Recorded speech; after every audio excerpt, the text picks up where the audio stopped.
When we talk about the domain of a function, we talk about all of its input values.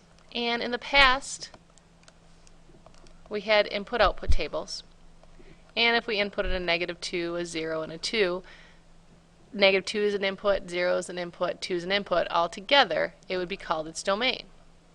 Well, we want to dig a little deeper into this idea. Still dealing with the fact that inputs, the set of all inputs are a domain. But we want to look at restrictions. Here's what I mean. If you look at this function right here, we can put whatever we want in for x. X is our independent variable.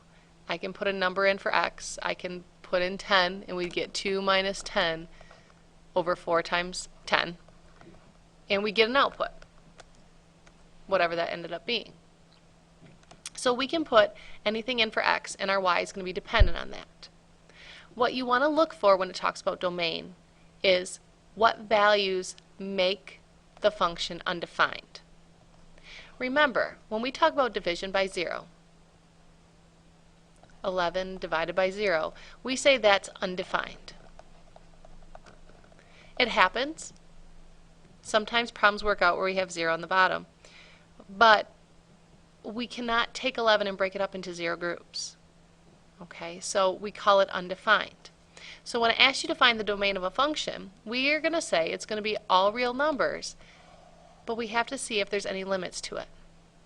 Okay, so if you look at the domain of this function here, your answer is always going to be all real numbers. But is there anything that would make the bottom of this function equal to 0? And if the bottom is 0, then it's undefined.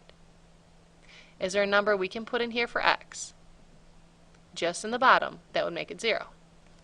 Well, if we put 0 in for x, we'd get 4 times 0, which is 0. If there's a 0 on the bottom, the function's undefined, and we can't have that. So our domain, the inputs we can put in here for x, are all real numbers except 0. Because if we put in 0, our function is undefined. So you'd say all real numbers except